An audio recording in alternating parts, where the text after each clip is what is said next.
Good morning వెస్టేజ్, good morning. ఇప్పుడు మనము ఒక డెమో చేయబోతున్నాం. డెమో అంటే మన ఆరోగ్యానికి ఉపయోగపడే డెమో. సో మన ఆరోగ్యం అన్నది స్టార్టింగ్ మనకి ఎలా ఉంటుంది అంటే, సో ఇప్పుడు ఈ వాటర్ వేసి చూస్తున్నాను కదా గ్లాస్లో, ఈ ప్యూరిటీ ఎలా ఉంటుందంటే, ఈ వాటర్ ఎంత స్వచ్ఛంగా ఉంటుందో మన ఆరోగ్యం కూడా అంతే స్వచ్ఛంగా ఉంటుంది.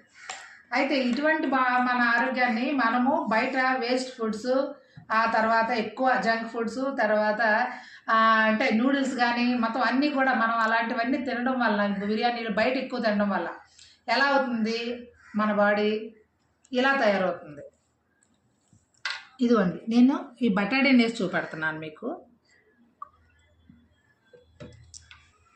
దీన్ని మనకి ఇలా తయారు చేసుకుంటాం, మనం బాడీని ఇలా చేసుకున్నాం. అయితే ఇలా ఉన్న మన ఇంతలా పాడైపోయిన బాడీ అంటే మనకి ఎలా ఉంటుందో చూడండి.